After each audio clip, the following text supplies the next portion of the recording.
StarCraft 2 Club at Carlmont, and I will be casting a replay of one of my games, and I'm just going to be going over a basic tutorial of the Zerg race. It's just going to be part one of a series in which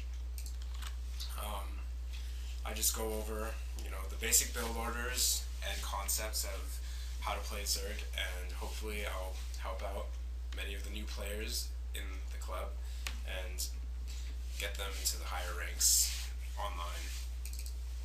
So we're going to get started. This is a game I played against a very easy computer. I just did my basic build order, and we're just going to be looking at my timings and all of that good stuff. So I'm not really going to focus on the computer. I mean, the computer does the same thing pretty much every single time anyway, so, and it's very easy, so you probably don't want to learn from that. No. Let's see here.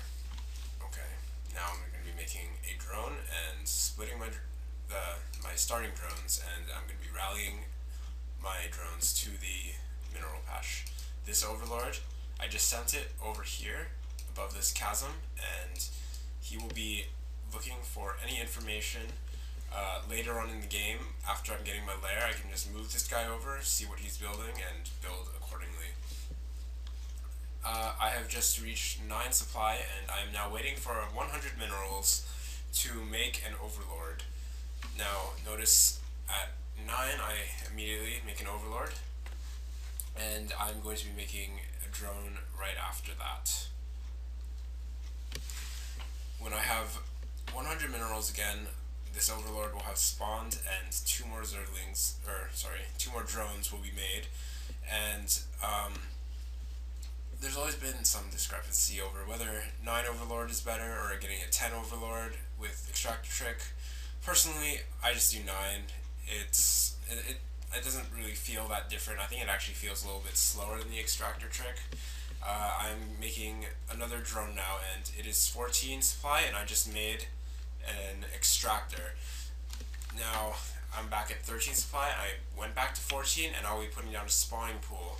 So remember these numbers: 14 extractor, 14 pool. The reason why you want to get this is because the timing is such that once this thing spawns, it's about the same time that you put down your spawning pool. So when you go back to your base to build your spawning pool, you just put the spawning pool down, and you don't even have to remember this. You'll put it down, and this thing will just immediately spawn, and you'll just immediately put 3 guys on gas. So moving my overlords out to suitable positions, and this scouting drone went out on 14, I believe. Now I'm going to continue making drones, and at 15 I made an overlord, and then I saved my minerals, and I just waited for this thing to spawn. And when the spawning pool is finished, you can immediately get your metabolic boost. Notice putting my 3 guys on gas right after getting this. The second your spawning pool finishes, you have exactly 100 Vespene gas. Now, I made a queen immediately after I got my metabolic boost for my Zerglings, and I'm making 3 Zerglings now, I think. That should be, yeah, there we go. Now, at 19 or 20 is usually when I send out my drone, and there he is. He's going out, and he's going to be expanding at my natural. This queen is going to come out, and she's going to spit larva onto the hatchery, and I will immediately be starting another queen shortly after that. Now, I'm being active with my Zerglings. Most people, they will make Zerglings, and those Zerglings will just sit somewhere. They will be here, and they will just not be working. And even though they're not drones, Zerglings have to do something. So I use my Zerglings to poke around the enemy base, see if he's going for any crazy builds like fast expand, or checking to see if he has a huge force coming, or if he made 6 barracks or something. I don't know, it's probably not going to happen, but just an example. And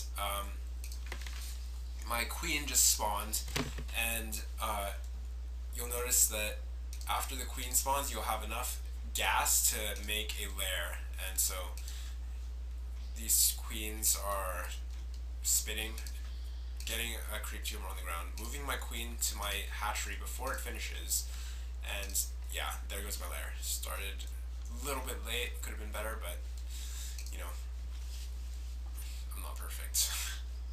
Now I'll continue making drones. I'm going to be making drones here, and I need to start spitting with my queen. There we go. Queen spits are timed. I try my best to keep my queens in time with each other, meaning I will click here, spit, and then immediately hit 6-6, which this guy should be hotkey to, and I will spit on the hatchery.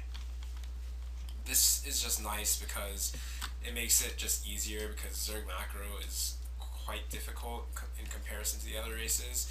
The other races, you can just continue making drones.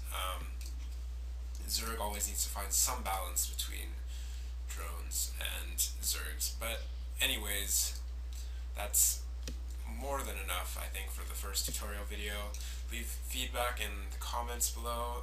Tell me what I could have explained better. It's my first cast, guys, so, you know, go easy on me. Alright, I'm out. Bye.